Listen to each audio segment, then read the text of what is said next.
There are moments in life when a single decision changes everything. Sometimes it happens in a courtroom. Sometimes it happens in a hospital. And sometimes it happens in a room full of people who mistake kindness for weakness. On the night of Nathan Sterling's luxury wedding, nearly 200 wealthy guests gathered inside one of the most expensive hotels in the city. Crystal chandeliers sparkled overhead. Champagne flowed without end. A world-famous chef prepared meals that cost more than most families earned in a month. Everything had been planned to perfection. Or so everyone believed. No one noticed the quiet woman arranging candles near the ballroom entrance. She wore a simple black and white housekeeping uniform.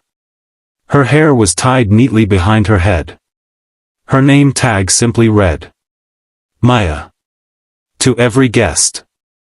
She was invisible. Just another employee. Just another cleaner. Just another person whose name would be forgotten before the night ended. No one could have imagined that before midnight, the bride would lose everything she had spent years chasing. A billionaire would call off his own wedding. And the woman everyone mocked would leave that ballroom to a standing ovation that would change her life forever. But to understand how it all happened, we have to go back. Back to a little girl who once believed music could save the world. The girl with the impossible dream. 20 years earlier. The town of Ashbrook wasn't the kind of place where dreams came true. Old factories surrounded the neighborhood. Paint peeled from apartment buildings. Most children grew up believing survival mattered more than ambition. Yet every Saturday morning, 8-year-old Maya Bennett walked nearly 4 miles carrying a worn music folder almost as big as she was. Rain didn't stop her. Snow didn't stop her. Not even the holes in her shoes stopped her. She always arrived at the community music center 30 minutes early.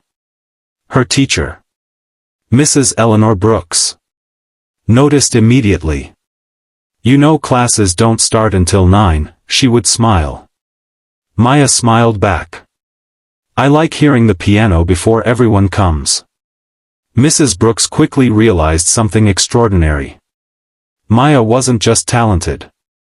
She possessed something that couldn't be taught. She could hear emotion inside music. While other children memorized notes, Maya told stories with every song. By the age of 12, she was winning regional competitions. By 15, music schools from across the country began sending letters. Teachers predicted an international career. Journalists called her the voice born from silence. But life rarely asks permission before changing direction. One winter evening, Maya arrived home carrying exciting news. She had earned a full scholarship to the National Conservatory of Music. It was everything she had ever dreamed of. She burst through the apartment door. Dad! No answer. She walked toward his bedroom. The lights were off. Her father sat quietly on the edge of the bed. His face looked pale. Too pale. Dad? He forced a smile. How was school? I got in. She held out the acceptance letter. They chose me. For a moment, his eyes filled with pride. Then, with tears, I'm so proud of you. She frowned. What's wrong? He looked away. The doctor called today. Silence. I have kidney failure. The words echoed through the room. Maya didn't understand. Not completely. She was only 17. But she understood enough. Hospitals. Medicine. Bills. Fear. Within months, everything changed. Her father's construction job ended. Medical appointments became weekly. Savings disappeared. The scholarship covered tuition.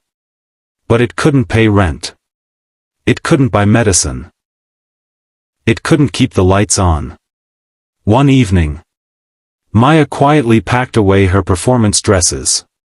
She folded each one carefully, placed them inside a cardboard box. Then she laid her sheet music on top. Her father watched from the doorway. "You don't have to do this." She smiled. "Yes, I do." The next morning, instead of attending music orientation, she applied for housekeeping jobs. Years passed. Hospitals became home. Overtime became normal. Dreams became memories. Her father often apologized. "I'm sorry. You gave up your future." Every single time. Maya answered exactly the same way. "No. I chose my family." When he finally passed away, she sang one song. Just one. At his funeral. Then she made herself a promise. Never again. Music belonged to another life. A life that no longer existed. Or so she believed. Present day. 7 years later. Maya pushed a housekeeping cart through the polished hallways of the Grand Aurora Hotel. The hotel manager smiled. "Morning, Maya." "Morning." A bellboy waved. "Coffee's ready." "Thank you." Everyone liked Maya. She remembered birthdays. Covered shifts without complaint. Helped new employees learn the job. She carried herself with quiet dignity. But she never spoke about herself. Never mentioned music. Never mentioned competitions. Never mentioned scholarships. To everyone, she was simply Maya. The dependable cleaner. Nothing more. Nothing less. Then one Monday morning, everything changed. The general manager gathered the staff. "I have exciting news. The Sterling wedding has chosen our hotel." The room buzzed instantly. Everyone knew the name. Nathan Sterling. 34 years old. Technology billionaire. Magazine covers. Television interviews. One of the country's youngest self-made entrepreneurs. His wedding would be the biggest event the hotel had ever hosted. "The bride has very high expectations," the manager continued. "There can be no mistakes." No one realized. The biggest mistake wouldn't come from the staff. It would come from the bride herself. And before the week was over, she would humiliate the one person she should have respected. The week leading up to the wedding transformed the Grand Aurora Hotel into a city of its own. Florists arrived before dawn with thousands of white roses. Electricians worked through the night installing custom lighting. Chefs tested menus that featured ingredients flown in from 5 different countries. Every employee understood the importance of the event. If this wedding succeeded, the hotel's reputation would soar. If it failed, people would remember it for years. On Tuesday morning, a line of black luxury SUVs rolled into the hotel's entrance. Hotel employees instinctively straightened their uniforms. The bride had arrived.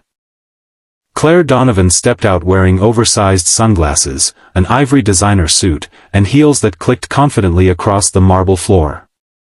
She smiled for the photographers waiting outside. The smile disappeared the second she entered the lobby. She removed her sunglasses and looked around with sharp, calculating eyes. "The flowers are wrong." The event planner blinked. "They're the exact flowers you selected, Miss Donovan. They look smaller than I imagined. They're the same size shown in the samples. I don't care. Replace them." Without another word, she walked away. The planner sighed. The florist closed his eyes for a moment. No one argued. Everyone simply nodded and got back to work. This, they realized, was going to be a very long week. Claire had spent her entire life chasing perfection. Growing up in one of the city's wealthiest families, she'd learned that appearances mattered more than almost anything else. The perfect dress. The perfect home. The perfect husband. The perfect photograph. Even kindness, in her world, was often something performed only when people were watching. Nathan, however, was different. He had built his fortune from hard work rather than inheritance. He respected employees. He remembered names. He often thanked waiters personally. It was one of the reasons people admired him. It was also something Claire never truly understood. As Claire inspected the ballroom, she noticed Maya kneeling beside a table, carefully adjusting the placement of candles. For nearly a minute, Claire simply watched. There was something about Maya that bothered her. Not because Maya had done anything wrong. Quite the opposite. She remained calm no matter how stressful things became. She never reacted to criticism. She never argued. She never looked intimidated. That quiet confidence irritated Claire more than open defiance ever could. She walked over. "You." Maya stood immediately. "Yes, Miss Donovan." Claire ran a finger across the table. "There's dust." Maya looked carefully. There wasn't. "I'm sorry." She picked up her cloth and polished the surface anyway. Claire smiled. "Better." As she walked away, one of the decorators whispered to Maya. "You didn't miss anything." Maya smiled gently. "I know." "Then why apologize?" "Because some arguments aren't worth having." The decorator shook his head. "I wish I had your patience." Maya quietly returned to work. She had learned long ago that peace often required silence. Later that afternoon, Nathan arrived unexpectedly. Unlike Claire, he entered through the staff entrance. He greeted the security guard by name. Stopped to thank the kitchen team. Asked one of the cleaners about her injured shoulder. When he reached the ballroom, he found Claire criticizing another employee. "The chairs are uneven." "They're aligned perfectly, Miss Donovan." "They don't feel perfect." Nathan approached with a warm smile. "Morning." Claire immediately changed her expression. "Nathan." She kissed his cheek. "Everything's almost ready." Nathan looked around. "It looks beautiful." Then he noticed the nervous waiter standing nearby. "You okay?"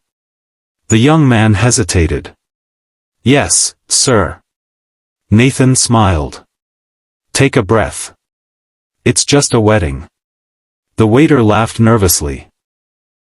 Claire forced a smile, but inside she was annoyed. Nathan had once again made the staff feel comfortable.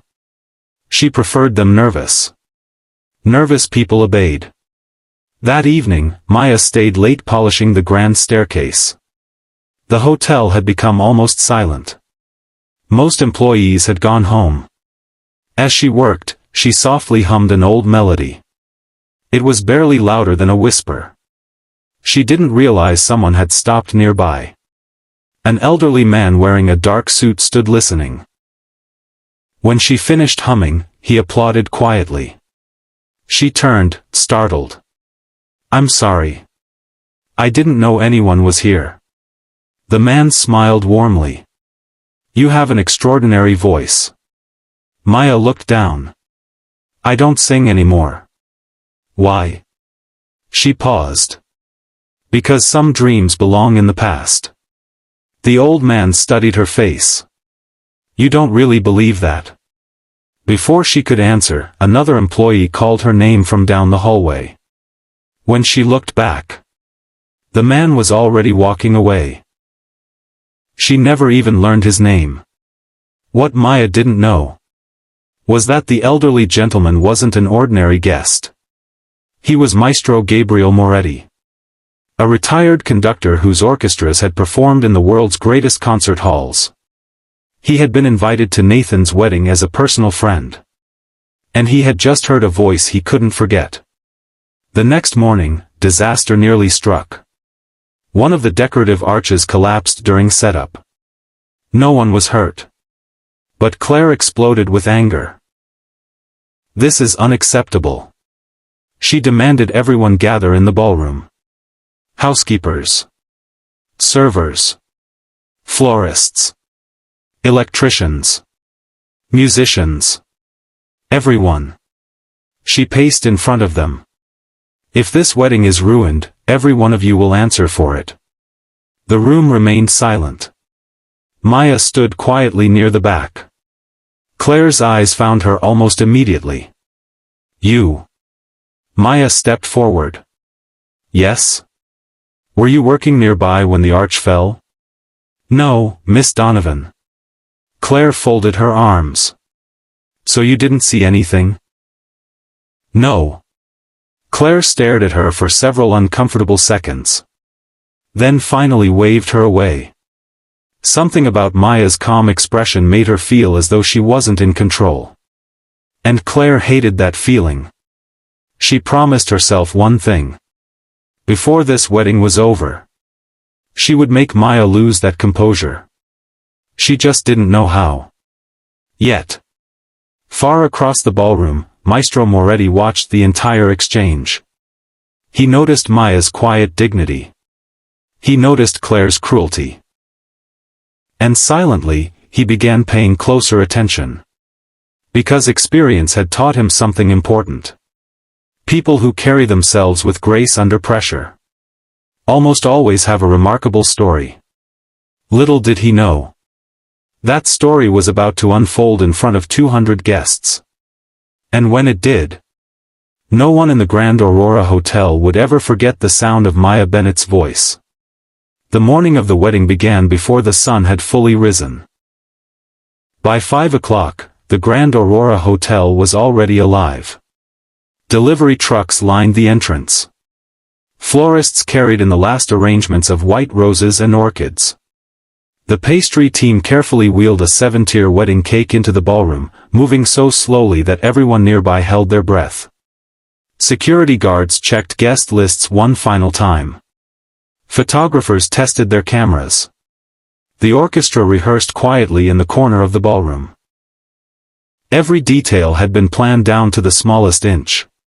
For the hotel staff, today wasn't just another event. It was the biggest assignment of their careers. One mistake could cost someone their job. Maya arrived 30 minutes early, just as she always did. She changed into her crisp housekeeping uniform, tied her hair into a neat bun, and walked through the empty ballroom one last time. The chandeliers sparkled above her. The polished dance floor reflected the morning light.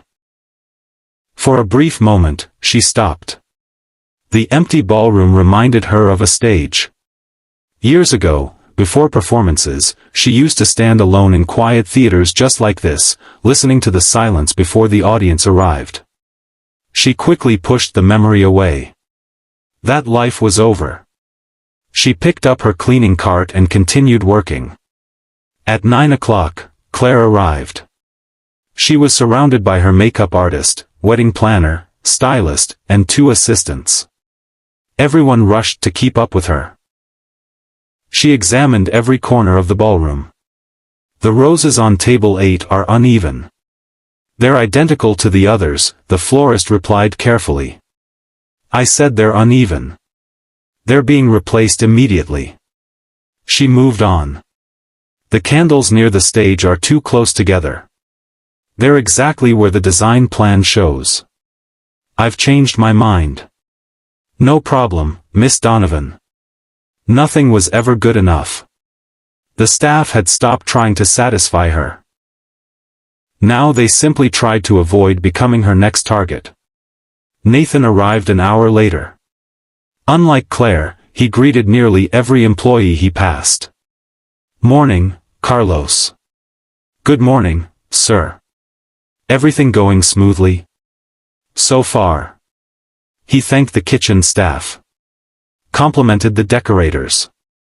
Even helped move a stack of chairs when he noticed 2 employees struggling. One of the younger waiters whispered to Maya. I've never met someone that rich who acts so normal. Maya smiled. Money doesn't decide someone's character. The waiter nodded thoughtfully. I guess you're right. Neither of them noticed Claire watching from across the room. Her expression hardened. She hated when Nathan paid more attention to employees than to appearances. By early afternoon, guests began arriving. Luxury cars filled the hotel's entrance. Business leaders. Actors. Professional athletes. Famous journalists.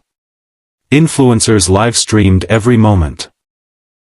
Photographers flashed cameras almost non-stop. Inside the ballroom, soft music floated through the air. Everything looked perfect. Or at least, perfect enough for social media. Backstage, however, panic suddenly erupted. The entertainment manager rushed into the preparation room, pale with worry. The headline performer isn't coming. What? Their flight was cancelled because of severe weather. Claire stared at him in disbelief. What do you mean they're not coming? We've tried every route. They can't get here. Her face turned bright red. This reception cannot begin without live entertainment. The manager swallowed nervously.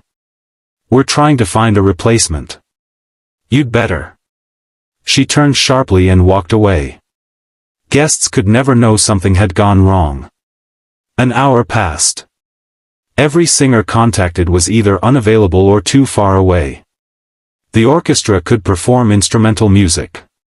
But Claire wanted something unforgettable. She wanted people talking about her wedding for years. As frustration built, she wandered into one of the service hallways. There she found Maya arranging fresh towels. Claire stopped walking. She remembered something.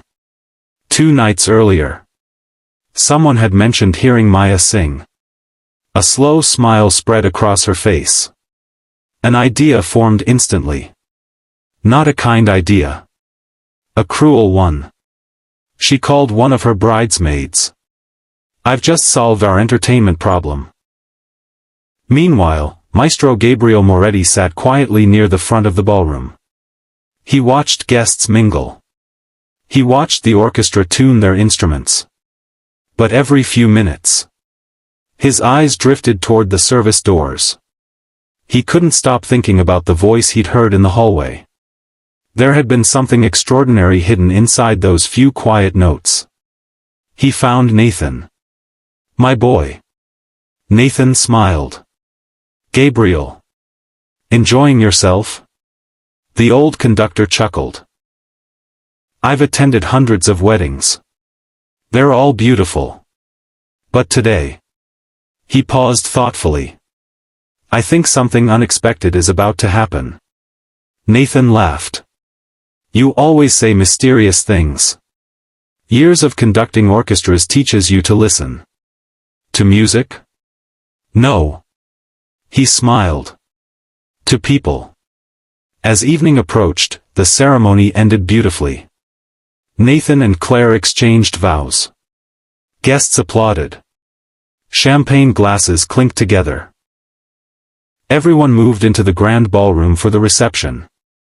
The orchestra began playing elegant classical music. Waiters served appetizers. Laughter filled the room. It looked like the perfect celebration. Only Claire knew she still had one problem. There was no headline performance. And she refused to let anyone know. She spotted Maya carrying a tray of sparkling water through the crowd. Claire quietly smiled. It's time. She stepped onto the stage and tapped a spoon against her champagne glass. The ballroom gradually fell silent. My wonderful friends. She began with a bright smile. I have a surprise. Guests cheered. Claire looked directly at Maya. The smile on her face grew even wider. Maya. She called loudly. Would you please come up here for a moment? Every conversation stopped. Nearly 200 faces turned toward the quiet housekeeper. Maya looked around, confused. She slowly placed her tray on a nearby table. Several staff members exchanged worried glances. Something about Claire's tone didn't feel right. Maya walked carefully toward the stage. She stopped a few feet away. "You wanted to see me?" Claire nodded sweetly. "Yes. I've heard you have a beautiful singing voice." Maya's heart skipped. "No. I don't sing." "Oh, don't be modest." Claire laughed into the microphone. "Several employees have told me otherwise." Guests smiled politely, assuming this was part of the entertainment. Maya quietly shook her head. "I think you've been misinformed." Claire reached behind the podium. When she turned back around, she was holding a wireless microphone. She extended it toward Maya. "Then prove them wrong." The room became completely silent. Maya stared at the microphone. She didn't take it. Claire's smile never faded. But her eyes had become cold. "Come on. Don't disappoint everyone." Around the ballroom, phones slowly began to rise. No one knew it yet. But within the next few minutes, those cameras would capture a moment that would be watched by millions around the world. And nothing, not Claire, not Nathan, not Maya herself, would ever be the same again. The ballroom was so quiet that the faint hum of the air conditioning seemed louder than ever before. Nearly 200 guests stared at Maya. Some looked curious. Others looked amused. A few looked uncomfortable, already sensing that whatever Claire was planning had crossed a line. Maya stood at the foot of the stage with her hands folded in front of her. She had spent years learning how to disappear into the background. Now she was the center of attention. It was the last place she wanted to be. Claire smiled brightly, speaking into the microphone as though she were introducing the evening's main attraction. "Ladies and gentlemen, I've been told our housekeeper has a wonderful singing voice." A ripple of polite laughter moved through the room. Maya kept her eyes lowered. "I really don't sing anymore," she said quietly. Claire pretended not to hear. "Oh, don't be shy." She turned toward the guests. "Everyone deserves a chance to shine, don't you think?" Several people nodded uncertainly. Others simply watched in silence. Nathan frowned from across the ballroom. Something about Claire's tone made him uneasy. He started walking toward the stage. Before he could reach it, one of his business partners stopped him to congratulate him on the wedding. It delayed him by only a minute. But sometimes, a single minute changes everything. Claire reached into a decorative gift box sitting beside the podium. She slowly removed a thick envelope. She opened it dramatically. Inside was a stack of crisp $100 bills. Gasps spread through the crowd. She smiled. "I was saving this for a surprise." Holding the money high enough for everyone to see, she continued. $10,000. The ballroom buzzed with whispers.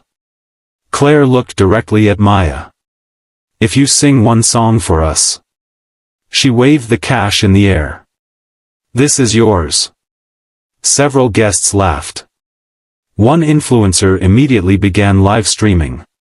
Another guest whispered, "This is going to be entertaining." But not everyone was smiling. An elderly couple near the back exchanged worried glances. A young waitress lowered her eyes. Even members of the orchestra looked uncomfortable. Maestro Gabriel Moretti slowly stood from his chair. He didn't like what he was seeing. Maya looked at the envelope. $10,000. More money than she had ever held at one time. It could pay months of rent. It could clear debts. It could change her life. But she knew that wasn't the point. The money wasn't a gift. It was bait. Claire wasn't offering an opportunity. She was buying humiliation. Maya spoke softly. I appreciate the offer. But I can't. Claire's smile became thinner. Can't? Or won't? I don't perform. Why not? Maya hesitated. Because I made a promise. Claire laughed into the microphone. A promise? What kind of promise keeps someone from singing one little song? Maya didn't answer. Some promises were too painful to explain. Claire stepped down from the stage until she was standing only a few feet away. She lowered her voice just enough that only Maya could hear. If you refuse. She glanced toward the crowd. They'll think you're scared. Then, just as quietly, she added. And everyone knows employees who embarrass important clients don't last very long. It wasn't an outright threat. It didn't need to be. Maya understood exactly what she meant. Around them, guests continued watching. None of them had heard the whispered conversation. They only saw two women smiling politely. Only one of them knew the smile was fake. Nathan finally reached the edge of the crowd. He caught only the last few seconds. He couldn't hear Claire's words. He noticed Maya's face. She looked trapped. Before he could step forward, Claire raised her microphone again. Our guest of honor seems a little nervous. The crowd chuckled. So let's encourage her. She began clapping slowly. Several guests joined in. Then more. Soon the entire ballroom echoed with applause. Not applause earned. Applause demanding a performance. Maya closed her eyes. For a brief moment, everything around her faded. The chandeliers disappeared. The guests disappeared. The applause became distant. In her mind, she saw a tiny apartment. A hospital bed. Her father smiling weakly. I wish I could hear you sing one more time. The memory hit her like a wave. She hadn't thought about those words in years. When she opened her eyes again, there were tears threatening to fall. She quickly blinked them away. At the back of the ballroom, Maestro Moretti took one slow step forward. Then another. He was about to intervene. Before he could speak, Maya gently lifted her hand. She wasn't stopping Claire. She was stopping him. The old conductor understood. This was her choice to make. He remained where he stood. Watching. Waiting.